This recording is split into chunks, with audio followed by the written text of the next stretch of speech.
And one of the most remarkable stories, Ya Ikhwan, I have heard with this regards, is a story of a woman who lives in the city of Mansoura in Egypt. A lady who said that I came from a very poor family and her husband was absent for one reason or another. And she said, my daughter became very ill on one particular evening and she began to fever like never before. And I could do nothing for her. I have no money for food. We spent that evening hungry, let alone buy her medication. And I would pray 2 rak'at to Allah Almighty, 2 units, and call upon Him and attend to my daughter. And pray and call and place my trust in Him and call to my daughter. Attend to my daughter.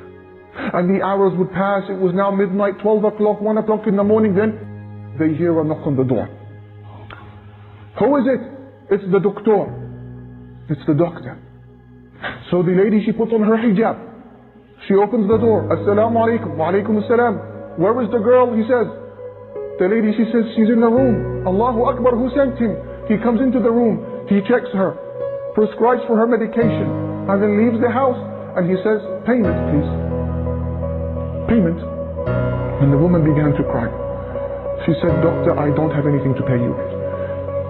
He said, what do you mean? How rude of you. You should be ashamed of yourself. Don't you have any shyness? You call me in this late hour of the night to attend to your daughter and you know you have no wealth to pay me? She said, doctor, wallahi, I didn't call you. I don't even have enough money to buy a phone. We haven't even eaten this evening.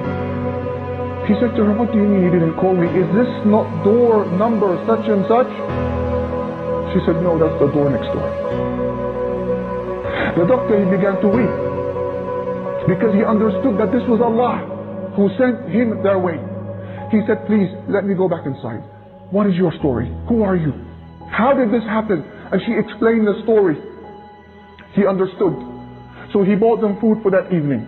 And he went and he purchased and delivered the medication himself. And he gave her a monthly wage as well.